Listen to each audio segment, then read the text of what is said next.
So I'm going to talk to you today about setting goals and how setting goals have really transformed my business. But before I go into that, I'll tell you a little bit about my background. So my background's in the corporate world. So I worked for a company called Lloyd's TSB Insurance. And I was in that career for 9 years. And I always tried to climb the corporate ladder. I knew I always wanted to be successful, but things just went a bit pear-shaped for me because I ended up being quite successful, but not having any family balance or any life balance, really. So I was looking for a change, and I started my business 7 years ago. I still can't believe it's been 7 years, because I still get the same amount of excitement every morning when I wake up. But 7 years ago, I started my business. Now, I was a bit of a slow burner in my business, if I'm honest with you. I didn't do anything particularly quick. It took me 2 years to get to manager. And I think that the reason why it took me 2 years to get to manager is because, well, it's quite simple. I didn't do anything for the first 2 years of my business.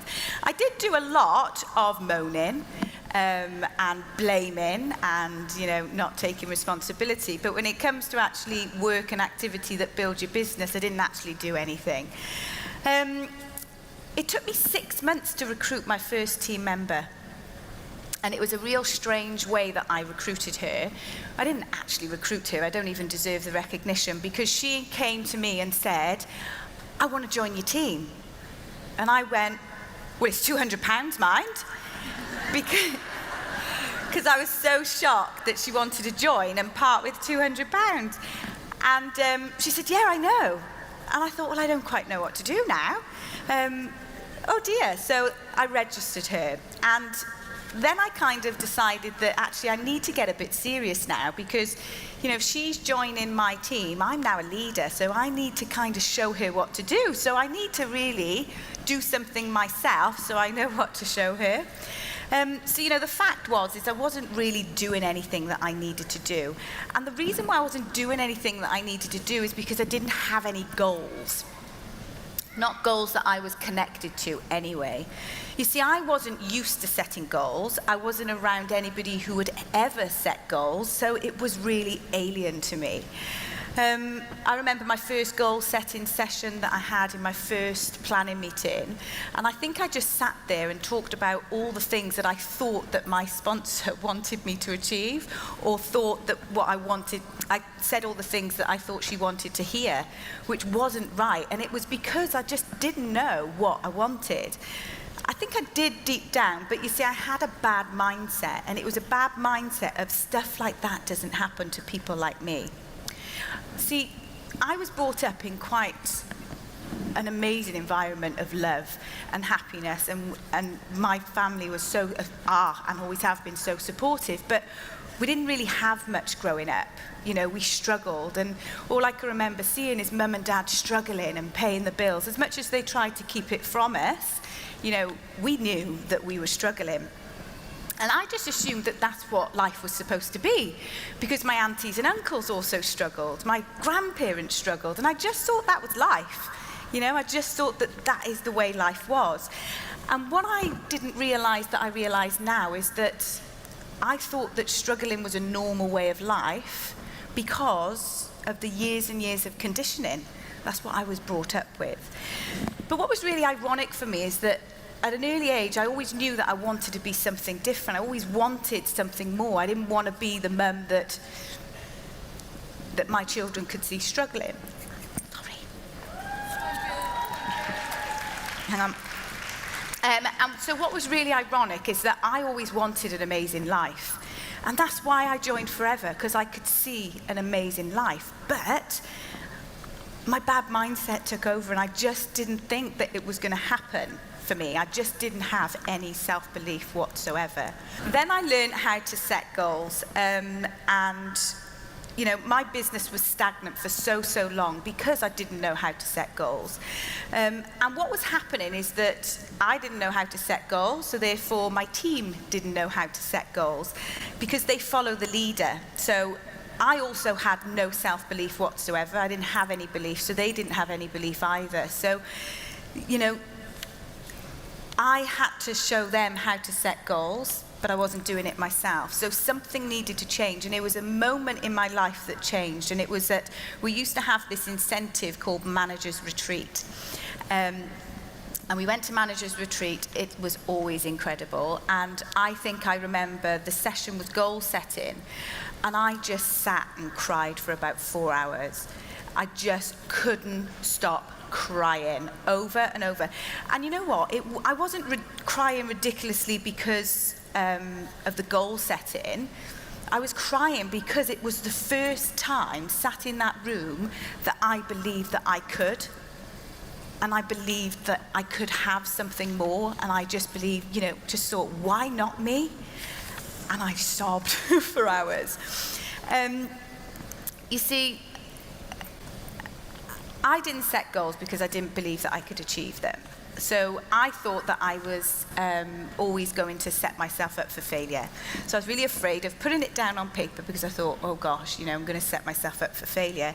And you know what? We're all more alike than different, because there are probably people, actually I guarantee you, there are people in this room today that feel exactly the same way. They want it and you want it so, so, so bad, but that lack of belief is holding you back. So probably the same things happening to you that happened to me. You'll make excuses. You'll start telling yourself, I don't want that kind of life anyway. I'm quite happy with what I've got. You know, why would I want any more? I don't want to be greedy. Some of the other excuses I had, well, do you know what? It's okay. I live in Wales. You know, we don't build businesses like this in Wales. It's absolutely fine. I'll just stick to what I've got. But the reality was, I wasn't happy. I was living in £35,000 worth of debt.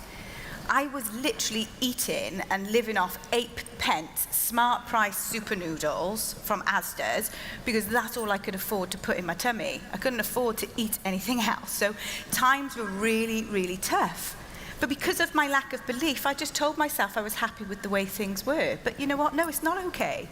Because we are not put on this earth to struggle. We are put on this earth to be individuals. We are so lucky, and I don't take it for granted that I've been put on this earth as a human being at the fact that I have the chance and the choice to change my direction in an instant. We are so lucky that we are here as humans, because a dog can only just be a dog, a cat can only be a cat. We have the choice. If you're unhappy about something, change it. If life isn't going the way things are, change it. We have the choice. And I don't take that lightly, and neither should you. See, if someone said to you, you know, you've won the lottery, you'd have a list as long as your arm of things that you would want, wouldn't you? What would you do for your family? Where would you live? What holiday home would you be having? Where would you be traveling? We would have all that. So why is it then that we treat our life and our goals as if we haven't won the lottery? Why can't we treat it like as if we have? And it's because of that belief. It's that lack of belief. You see, you can't see it yet, and that's the problem. And then you have to do the work for it to then materialize. So I challenge you, just literally 5 minutes in the mindset as if you've won the lottery. Throw everything else off. Have a mindset just for 5 minutes that you can have and be anything that you want without that gremlin on the side of your shoulder taking it off, telling you how ridiculous you are. Because we all have that gremlin on the side of our shoulder. Every single person, even the top 30 business owners you would have seen go across the stage today, they would have had that at some point. They probably do. But it's the difference between them is that they choose to ignore it. And it's that thing again, isn't it? You have the choice. So empty your mind. Put everything down that you want. And then just go to work and achieve it.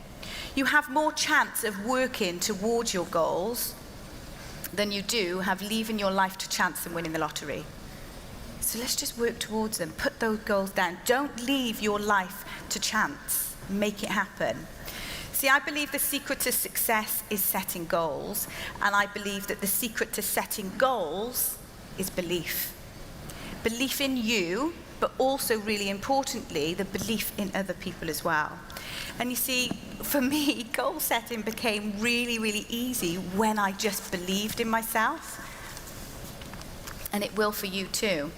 Now, if this is your mindset, or this is the way that you talk to yourself, like I did, stuff like that doesn't happen to people like me, remove it straight away from your thoughts, pretty sharpish, because I can tell you that it does.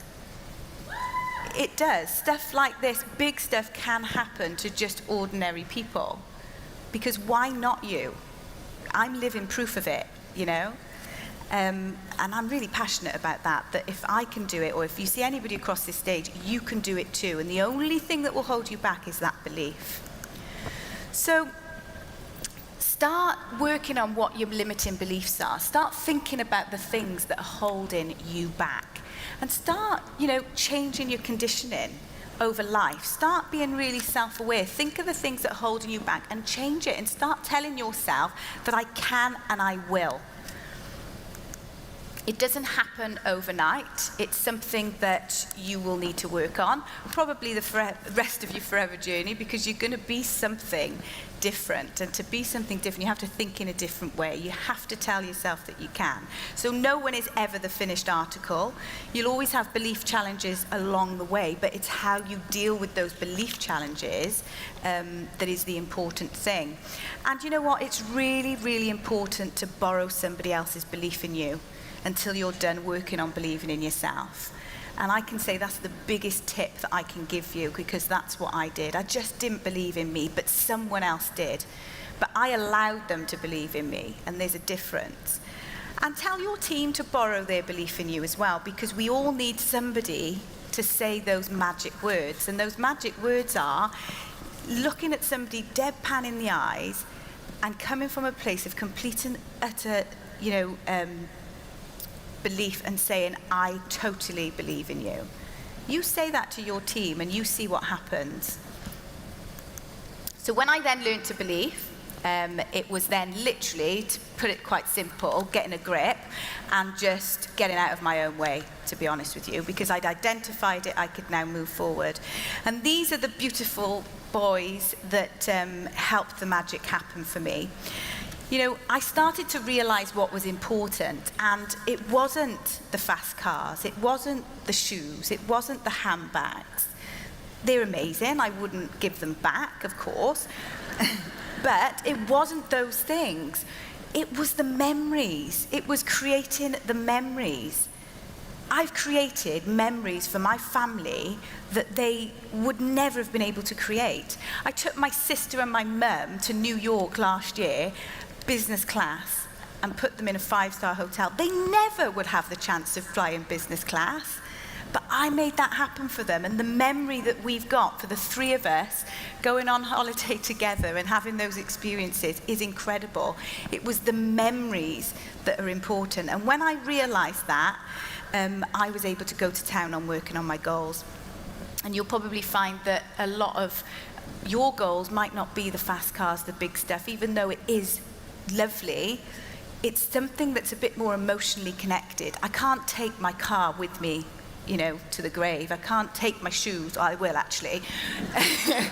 But you can take those memories, and that's the thing that's really important. So the first of my memory making, there's been a lot, was when I, 4 years ago, understood the importance of the setting the goals, and that was my huge goal, to take these beautiful boys to Lapland to see Father Christmas.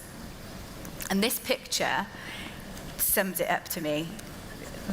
My youngest nephew, Riley, this was his reaction when I told him I was taking him to Lapland to meet the real Father Christmas. How could I even fail? You just can't. And then I picked him up from school, and his teacher said, that's great that Riley's going to see Father Christmas in Lapland. And I thought, oh man, I better make this happen now, And he was so excited. I was literally connected.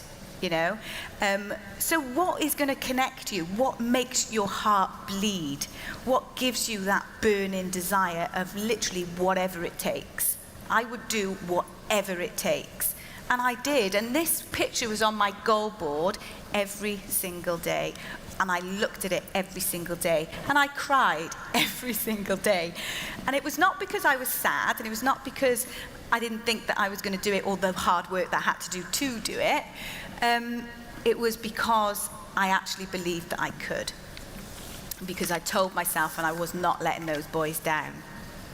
So in that process in 2012, when I really took that goal setting seriously. Now, I set this goal of taking the boys to Lapland, and I was earning about £800 per month.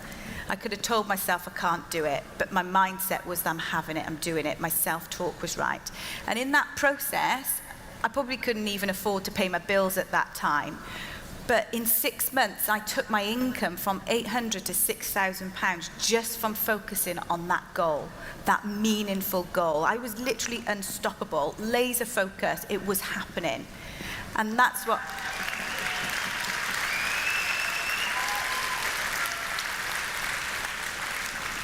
And that is what a tunnel vision and a laser-like focus will do for you when you have that goal that you can totally connect to. So is goal setting powerful? I think so, because that income was beyond my wildest dreams. And I actually didn't just able to pay for the 2 boys to come to Lapland, I paid for the whole family to come. So we were all able to have those memories together. So talk to yourself in the right way. You know, why not you? Why not now? Just believe. Just have that belief. You know, the reason why we find it so hard to goal set is because of our self-esteem. I genuinely believe that. It's how we view ourselves. It's what we believe we are worthy of. So talk to yourself a little nicer.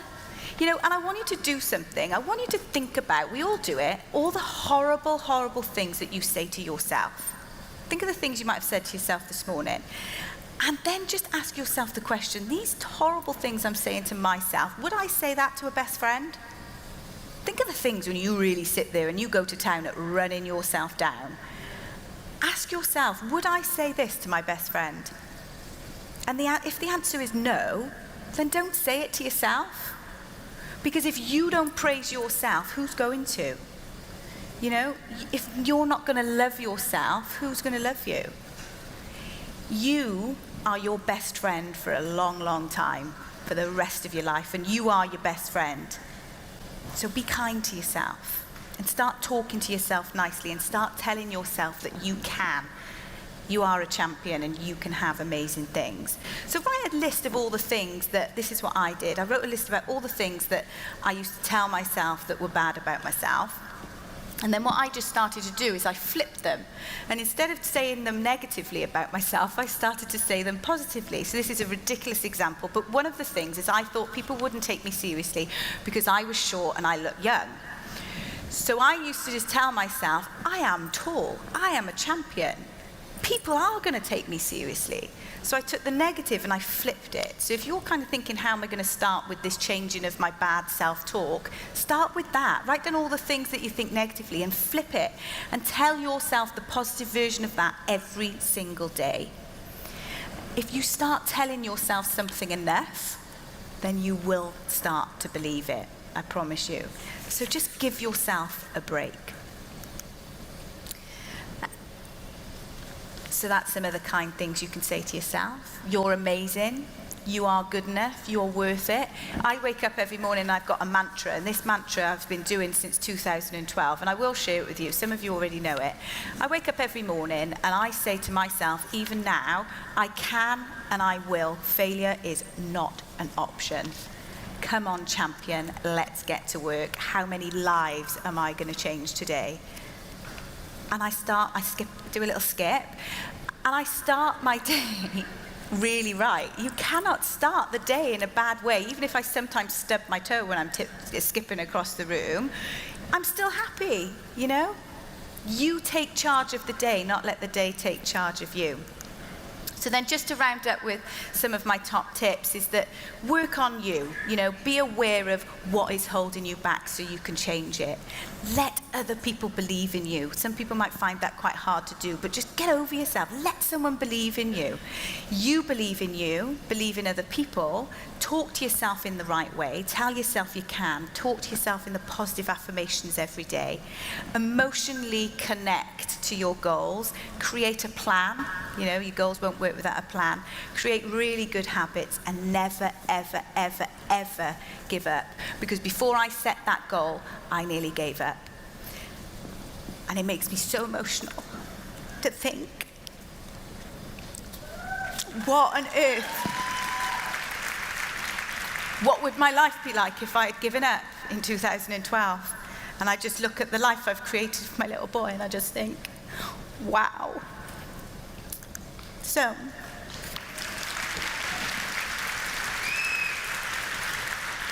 I'll leave you with that amazing quote, and I just want you to go out there and dream big. You know, you can and you will. Failure is not an option, and you really, really, really can have it all, so go and grab it. Thank you.